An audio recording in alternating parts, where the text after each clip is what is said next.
How do you answer? I've been watching George for years with admiration, and as a director, The Confessions of a Dangerous Mind, what a film to come out of the gate with as a behind the camera endeavour. And then, cut to years later, we had talked about another project about 5 or 6 years ago. And he Grant and George is incredibly charming. It's like I've been, admiring you as an actor for a long time. I really love to find a way of working with you on this thing, and I just thought he was being nice to me. It was being nice. But then that project, for all sorts of complicated reasons, didn't happen, and then years later, this came up, and I realised that he did mean it. And I had never heard of this story, one of these true stories that's almost like unbelievably perfectly built in a way, obviously it would make a great film. And the idea of playing a coach, which I always see coaches as fathers, sort of slightly unavailable. By the way, it's my father's birthday and he saved my life at some point in my life, but he is less effusive than my mother, and by that I mean fathers, you reject this need to please them, or I do anyway, and I think coaches are the same. Some of the best coaches I see look supremely unhappy. And I was like, I want to do that. And to do that with George was a real pleasure. I love it. Callum, from your point of view, how much in the kind of early conversations with the people who were casting it and the filmmakers, how much did you have to explain to them that you were kind of already proficient at athletically, and how much was it like, oh, but I can learn? You always hear like actors saying, oh, I can juggle, I can horseback ride, when they actually can't do any of it, and then they get to the set and I speak French and Spanish and Right. Russian all at once. Right, so what was it like for you guys? Well, the truth is, we didn't have to lie at all because none of us had any experience. And George and Grant, they gave us they basically just set us up to succeed. They set us up at Radley, which is a school which had all the best facilities in England. They gave us Terry O'Neill, who won gold at Atlanta. And it was like being part of a professional sports team, and we created this bond together that right now is unbreakable, and we really fell in love with each other. Okay, was there like at least a baseline? Were you all like in decent shape, or at least you had your. I just finished master's degree, and my my job in that was just to live and breathe as John Egan, and he was a very naughty boy and had an incredibly unhealthy diet. Oh my gosh. And I was definitely overweight when I got this part, and I fled to Mexico to just shed it and get on the erg and try and be as fit as possible. And it was really funny being part of this team because there's a competitiveness that we all have, and that competitiveness was the thing that drove us on. And we set this target of 46 strokes per minute. Crazy. Which is what the boys did in the actual boat to win Berlin. And it was a long, arduous process. Took 5 months, but the second last day of shooting, we managed to do it. And kind of like in a film where they're like, did we win? And no one's sure what happened. We were saying, did we get it? And we had it. And it was a truly special feeling. I'm looking forward to it. I love it. Hadley, your charm just like jumps off the screen. It's outrageous. And it's so fun to watch. The fact that this woman, we're meeting her in 1936, almost 90 years ago, how did that impact how you approached Joyce and how you played her? Yeah. So I guess it is the 30s, and apparently there were like social norms, and so women acted a little differently back then. But also I kind of wanted to challenge that in a way, because I think women are women. If they want something, they don't get it. And why not make her that way? And also she's portrayed that way in the book. She has sort of this mischievous kind of quality about her, and she's scrappy, and she grew up in a household in this environment that was sort of austere and rigid, and her mother was deeply religious. And so I think she just felt so controlled her whole life. Then this ray of sunshine came along, and this guy who represents freedom, and she kind of leapt into that and never looked back.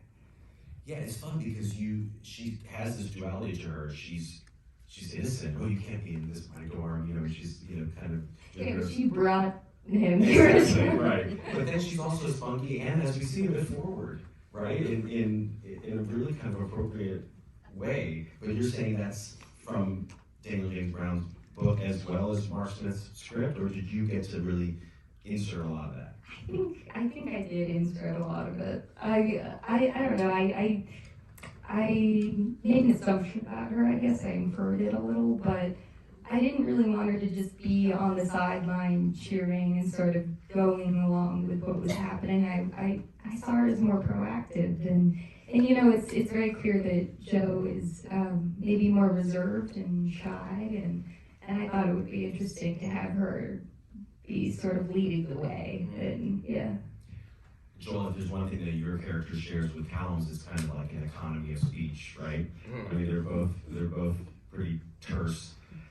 Is that a challenge to play? Is it fun sometimes to play? Because obviously you've done the opposite too with like hyperverbal characters.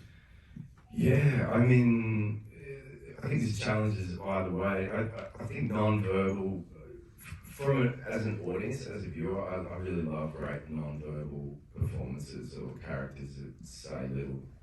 Some of the greatest characters say the least amount of stuff, and but it is a challenge. I feel like sometimes when I've worked with an accent, that the more you say, the more of a rhythm you can get, and so sometimes when it comes to accent stuff, I find it more challenging when you've got less to say.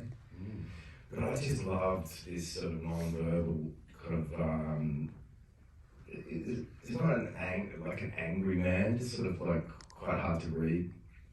And I really enjoy that, and I love that, with very few words, there becomes this sort of almost intuitive connection. I think one of the most heartbreaking things for me when I watch the movies, one thing is watching the camaraderie of men in a really tender way that I recall from being in sports teams. It creates a vulnerability with men, which I love to see on screen. But just hearing that Jo was someone abandoned at 13, like when you just cast your own life back to that age, how capable you would have been. And as an engine for a character, I think it's beautiful. And I think George built in this beautiful, intuitive sense between the two of us. It's like what's going on with this guy? But it's all non-verbal. So I'm not doing that. It would be false. Look, I'm Australian. I think the best thing that you could do is, rather than pay yourself a compliment, is blow someone else's horn. If that is that an American expression too? Blow someone else's horn, trumpet. Watching these guys, and I've been through it before in a movie where you have to arrive like 3 months early, put yourself through physical paces, learn a new skill, transform in some way. And I remember arriving thinking, all right, I'm older now, I just get to be the coach and wear a 3D suit. But I get to watch these guys go through a process like that. And watching them take it on as a group, watching their relationship sort of forge through that vulnerability that I was talking about, helps the movie. But I just remember thinking, what a pleasure for them that they get to go through the pain and all the benefits that come from that. And it was very impressive, starting to watch them do entire takes in perfect unison, looking, from my perspective, every part of them looked like an Olympic rowing team. And of course, saves on face replacement, in post, and saves time and going over time that they could get that done and do it in such an incredible way. Okay, so what's the movie you're referring to where you had the most intense kind of... Warrior. Oh, Tom Hardy arrived in Pittsburgh 3 months early, and they threw us in a cage with a bunch of fighters and done. But it's a similar. I just believe as actors, right, there are certain things you could sort of somewhat fake or fudge quickly and pull the trick of something. And there are these kinds of things where, unless there's an incredible budget in post to do face replacement things, like you really have to put actors through the boot camp of it all. And and also, I don't think it would have looked as good, you know, if our faces were replaced. And, you know, being accepted by the Roman community was really important for us, you know, and to do an honour to them. And I think that because we actually did what you see on screen, you feel it way more. For sure. Location and wide shot of the porch, and I'd arrived. I think George was down that day. I arrived, saw the first day there, and I'm like, "Where's George?" He said, "He's not here." So he's got COVID. You know the rules, right? Can't tell anyone. So it's like, "I can't tell you." And I was like, "It's always got COVID." It was like, blink once if he has. Couldn't milk it from him at all. Anyway, obviously he was not there. So maybe he had COVID. And the actress, my wife wasn't there, and we're like, well, we're going to shoot it anyway. But we'll just shoot certain angles, and you know, there was this real pressure not to fall behind. So we shot a portion of the scene that we could, knowing that we would then get her side on a stage somewhere. And that happened for a couple of weeks.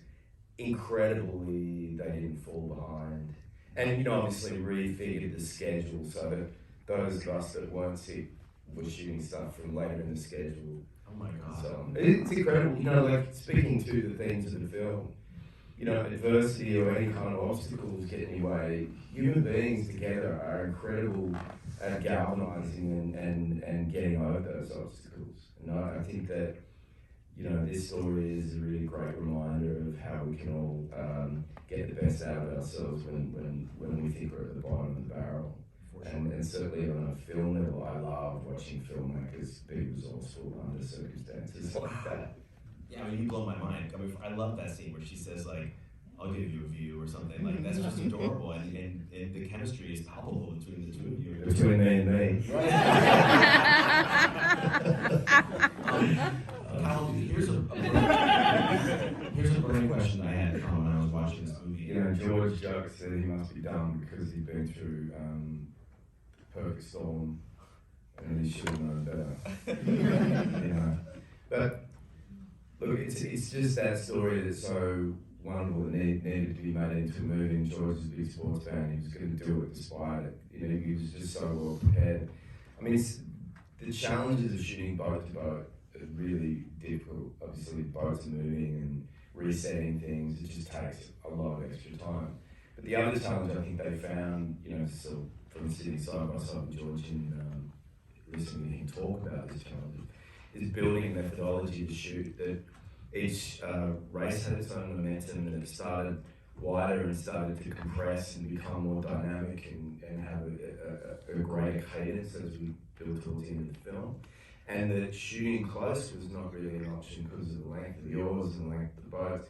So building these boats with cranes that could get in close and using long lenses. And as a performer, I will say that, you know, for Jimmy Woke, who Jimmy played a wonderful guy, because he's the coach, is being shot on long lenses without the ego getting involved, knowing the lens is right here and, you know, how's my face going to look and what should I do, is just behaving on that river whenever action cut was there, knowing that somewhere some camera was maybe going to capture you at a long lens, took a lot of the ego performance away. And I think it's a really nice thing for me anyway, thinking into the future, going, it's probably a nice way to cover certain things of actors, because you get quite relaxed moments of authenticity. Well, and the editing on this movie is stupendous. I mean, the racing scenes are just, you know, when I watched it the second time, I paid special attention. It's crazy. All of the different things that they're cutting back to, like the close-ups of different parts of the boat, your faces, you back listening to it back in the radio. I mean, all of the, you know, hoping that they're going to win. It's just, it's masterful to see. And that last sequence has 600 cuts. Wow. 9-minute sequence, and he says that gravity has 450 in total in the whole movie. Now you know someone's going to go back and count. Well, I want 148. I want someone. I mean, what if someone were to count, like, once you say, or once not you, once the coxswain says, you know, all right, 36. Like, if we were to watch that footage, would it actually be 36 strokes per minute. That's one that. I have a feeling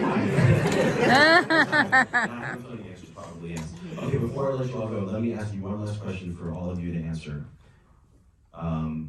Finish this sentence. Callum, I'll start with you. Compared to what I expected he would be like, George Clooney was a lot more.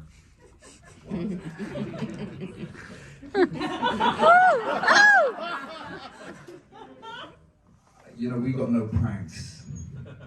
So well behaved. Well behaved. I know, I was disappointed too. Hadley, how would you answer that? He was much more what? I mean, he's got a goofy spirit about him, and he's fun. He's just like, yeah, maybe goofy, I don't know. But that, I don't want to say goofy, maybe silly, is that right? Yeah. Joel, same question. I was going to say childish. I mean, look, you know, for all the wonderful things he can do with the craft of what he does and his understanding of performance, which really helps us in a really kind of shorthand way, he was just fun to be around.